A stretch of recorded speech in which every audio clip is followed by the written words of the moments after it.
Keçemi günümü bilmeyin,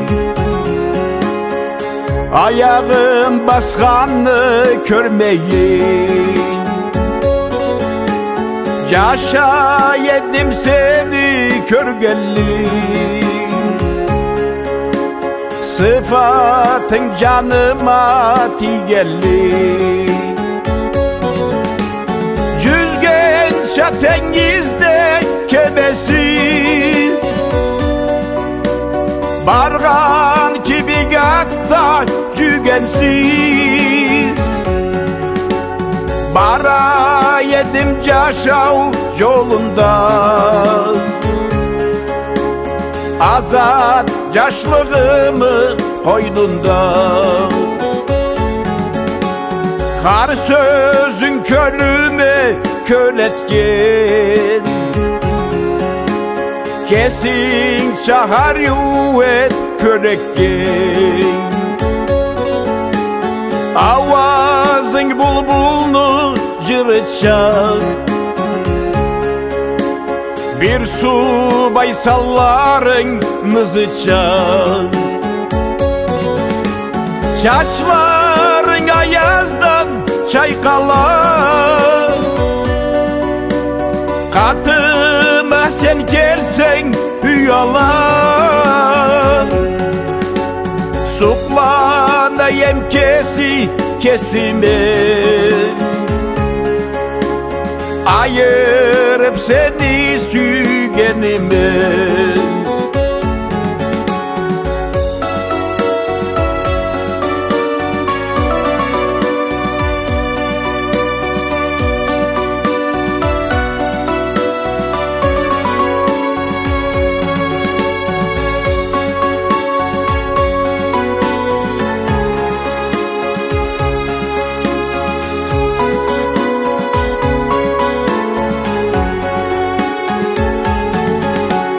Bir Allah buyurmay katıldı,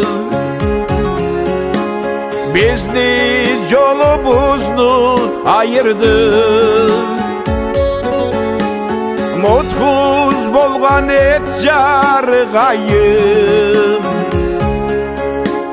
nasip bolmay köreyem dayım. Kayda kaldı zavuk zamanım,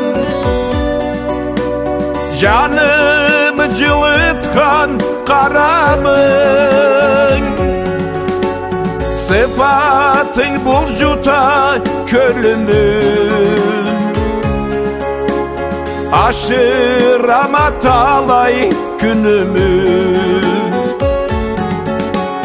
Bolumsuzluk basıp üstümden, körüm çığa kesimden. Turama yaşlıkını tansıklay, este sıfatını inaklay. Küçten çığa geçeden tanga, düşlerimde tübeyme sana. Tanga ta tünüme kaytamam, yalnızlıkka haber aytamam. Seni bile kara kaş arıyorum, sınadım nasipni tatuğun.